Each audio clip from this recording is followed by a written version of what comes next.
A tecnologia de hoje nos compactos e que já foi luxo nos Cadillacs. Tem essa fluidez que a gente está falando da aerodinâmica. Para você que acha que start-stop é uma coisa nova, Blitz com drogômetros. Assim como o bafômetro, o teste que identifica drogas também é bem simples e rápido. E para começar, Imaginação, peças e ferramentas. Vamos customizar. Isso aqui é a Fórmula 1 da máquina de solda. E as ferramentas modernas têm tornado possível o que antes era impossível. Essa moto foi a moto que a gente ganhou o Campeonato Mundial de Customização esse ano. É um motor de avião, década de 60, um Rolls-Royce Boxer 6 cilindros. E a gente colocou aqui, ó, tem o logo da Rolls-Royce nas tampas, o nosso logo. E tudo feito a laser, né? A gente consegue gravar em todo tipo de superfície metálica, fica uma coisa bem discreta, fica parecendo uma coisa original de fábrica. Da impressão nos metais, a manutenção do motor dos modelos com rodões ou suspensão elevada. Olha só o que eles criaram. Esse equipamento aqui, você sobe, levanta isso aqui, inclina o corpo, trava desse outro lado, e é uma plataforma que ela chega a ficar com 2 metros de altura, e aqui você fica livre para mexer no motor, fazer qualquer manutenção assim. Para pinturas, isso também é muito funcional, porque você consegue pintar o carro do teto ficando deitado em cima do carro. Então, acabou aquele problema de não alcançar em alguns pontos. Conforto garantido para o mecânico, que cada vez mais precisa lidar com programas de computador. Isso aqui é uma Halter, é uma das máquinas que facilita demais a nossa vida hoje, porque antigamente para modelar uma peça, construir uma peça em fibra, você tinha que fazer toda a modelagem à mão. E nunca tem uma precisão exata de encaixe, muito menos para replicar de um lado para o outro. Moldes em compensado de madeira. Milimetricamente cortados ou usinados ajudam a reproduzir peças com uma maior precisão. Isso aqui é uma peça, uma porta de hammer que a gente está fazendo. Então, esse aqui é o negativo da porta, digamos assim. Aí a gente bate fibra nas partes necessárias para formar a porta, que isso aqui é a peça final, que sai deste molde aqui. Então, essa é a fibra que foi aplicada neste molde. Então, bate a fibra em tudo isso aqui e aí a gente tem a peça final pronta, perfeita. O tempo de realização de cada projeto é hoje determinado muitas vezes pelo tipo de equipamento disponível para o customizador. Para fazer o projeto desse carro de 4 portas, deve ter me economizado cerca de 40 a 45 dias de trabalho, sem contar que assim sai perfeito. Uma medida impecável, encaixes impecáveis e exatamente igual de um lado para o outro, coisa que manualmente seria impossível. E a tal da solda, lá do início da matéria, tem feito uma revolução. Essa aqui faz aço, alumínio, aço inox, o aço com cobre, nenhuma outra máquina faz isso. E além de tudo, você consegue manter programações. Por exemplo, a gente está construindo uma moto hoje, a gente faz um setup, uma programação da máquina, depois quando você quiser mexer novamente nesse projeto, está tudo memorizado. Outro acessório é essa máscara que você consegue regular a sensibilidade, né, deixar mais claro, mais escuro, a nitidez e a velocidade de abertura, para você poder ver. Então você usa, você consegue soldar como se não estivesse usando uma máscara. As possibilidades são tantas que este customizador criou esse motor aqui.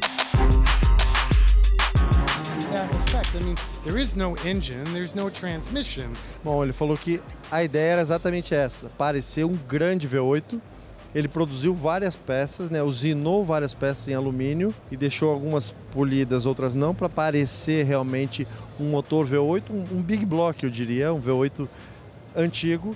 E o que é mais engraçado, isso aqui de motor mesmo não tem nada, são as baterias do Tesla que estão escondidas aqui dentro. E no lugar onde iria o câmbio, ele colocou o motor elétrico. E outra curiosidade que ele se preocupou, até aqui, como a ideia é parecer que tudo seja antigo, esses cabos aqui são cabos extremamente modernos para a parte elétrica do carro, mas ele fez um revestimento, tá vendo? Um revestimento com tecido exatamente como era o revestimento de toda a tubulação do Mercury de época. Então ele foi nos mínimos detalhes para realmente parecer um carro a combustão antigo. E aí, vamos customizar? Daqui a pouco. Tá aqui na minha mão a novidade, Drogômetro, que já está em teste em blitz pelo país. E o que há em comum entre essa barca e um compacto? Esse aqui, a transmissão pesa quanto?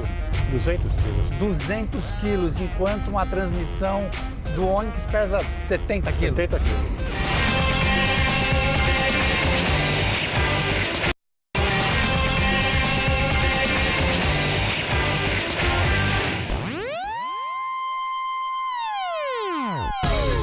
O estado alterado causado por algumas drogas traz muitos riscos ao volante. Disso ninguém duvida. Tá aqui na minha mão a novidade, o chamado Drogômetro, que já está em teste em blitz pelo país. Por enquanto, a abordagem é educativa e o aparelho identifica tanto substâncias ilegais, como a cocaína, como as legais. Mesmo as medicações, elas têm efeitos colaterais que podem influenciar a capacidade de dirigir, né? E mesmo se a pessoa não estiver claramente sonolenta na hora, essas alterações mais sutis do sistema nervoso podem aumentar o risco da pessoa se envolver em um acidente. No drogômetro, remédios e drogas ilícitas aparecem separados. Assim como o bafômetro, o teste que identifica drogas também é bem simples e rápido. O motorista só tem que morder e encher de saliva esse chumaço de poliéster. Assim. 1 minutinho, ele já vai pro teste. Se o risco de baixo aparecer, é negativa. Se não aparecer, está alterada para essa substância. O exame que deu positivo lá na rua vem depois aqui para um laboratório, que pode ser particular ou da polícia científica. Aqui eles fazem uma outra análise da mesma amostra. Resultados saem até 12 horas e é tão detalhado que eles conseguem saber que tipo de anfetamina, por exemplo, foi usada, ou então se a droga foi inalada ou ingerida. Bom, o exame tem que ser feito na saliva por causa da sua janela de detecção. Ele consegue distinguir e detectar a presença de uma droga 15 minutos até algumas horas após o uso, ou seja, exatamente quando a droga está exercendo efeito sobre a capacidade de atenção do motorista. Esse tipo de controle já é feito em mais de 60 países no mundo. O condutor pode contestar o resultado. Um segundo chumaço colhido lá no teste serve como contraprova e fica armazenado por 3 meses. As 3 substâncias mais identificadas são cocaína, maconha e anfetamina. O drogômetro pode ajudar na redução de acidentes se for homologado pelo Denatran. Também se tornar um auxiliar importante se o Congresso aprovar o projeto que torna obrigatória a coleta de material biológico de envolvidos em acidentes fatais ou que resultem em mutilações. Enquanto isso, o preço do drogômetro entra na discussão. O custo para o governo ficaria em R$100 por cidadão, 5 vezes mais que o bafômetro. O pessoal está aceitando? Qual é o caráter do teste? É bem educativo. Nós já temos mais de 2.000 testes de campo com estatísticas alarmantes, tá? Nós temos grupos específicos cuja positividade está acima de 17%, inclusive diferenciando padrão de consumo. Qual que é o padrão de consumo de substâncias entre caminhoneiros? Qual que é o padrão de consumo de substâncias entre motoqueiros? E assim por diante.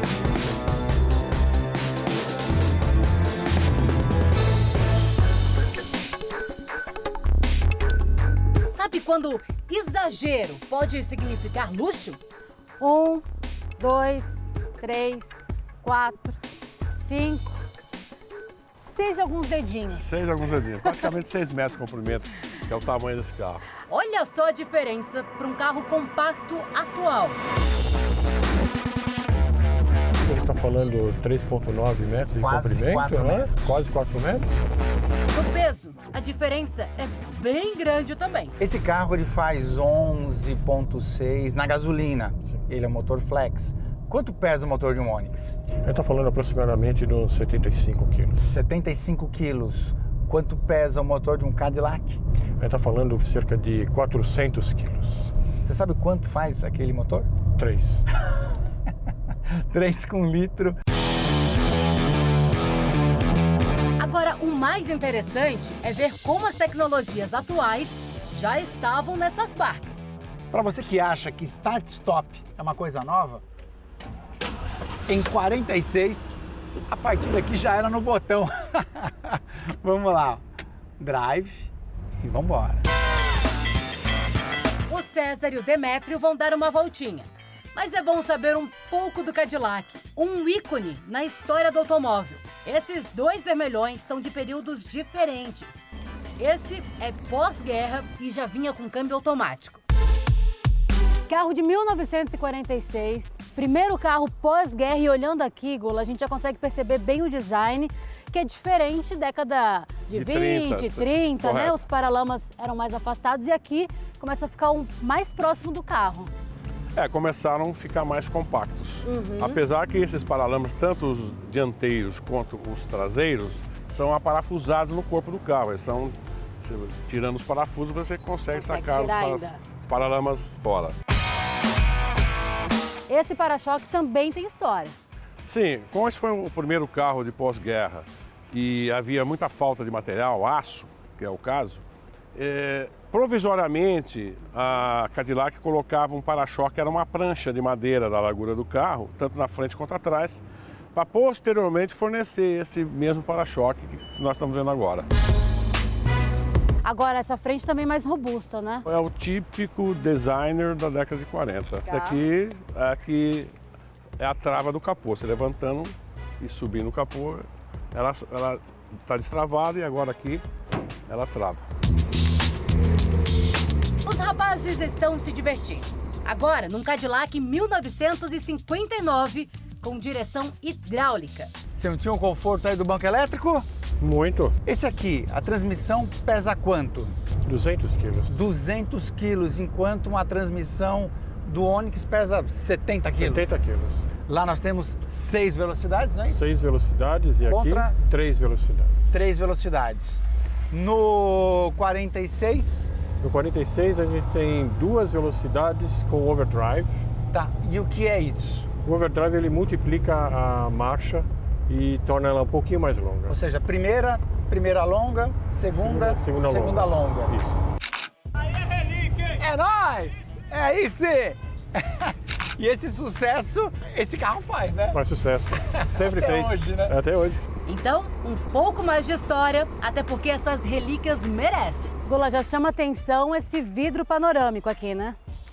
Esse daí foi introduzido pela primeira vez pela Cadillac no ano de 1953 no modelo Eldorado. Era exclusivo, era um modelo totalmente fora de série e só nesse modelo que saiu em 53. Depois, em 54, já passou a ser utilizado nos carros de série.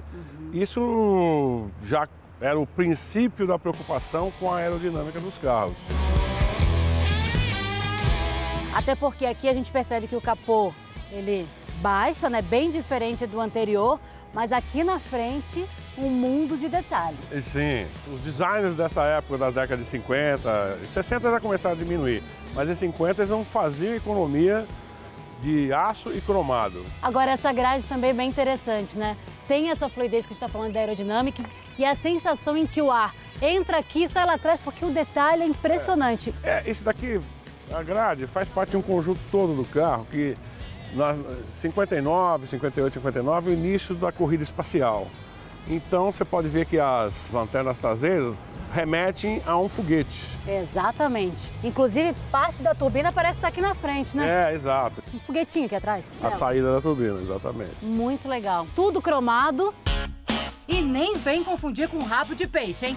Olha a diferença. O 46 você não tinha modo parque estacionário. Como é que você parava? Engatando a ré.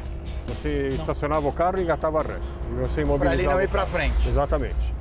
Já no 59 você tem um parque, embora você tenha apenas 3 marchas adiante, ele tem um parque, né? O 46 e esse aqui ele também tem o low, que é uma marcha reduzida, interessante, né? Quando você precisa atravessar um aclive, né? Agora, no caso do Onix, você tem uma transmissão muito mais leve, né? De 200 kg passou para 70 kg. E o Onix ele tem algo que esses veículos não têm, que é o conversor de torque que multiplica o torque durante a arrancada. Então ele não precisa ter uma low para isso daí, como esses carros têm. É legal ver como as soluções vão evoluindo, né? Mas hoje tem algo que é bem mais fácil. Não sei para você aí, mas para mim aqui é super estranho quando eu saio com o carro sem cinto de segurança. Ah, sim, concordo. Parece que a gente está faltando algo no carro. Um bom domingo para você e uma ótima semana. Tchau, tchau!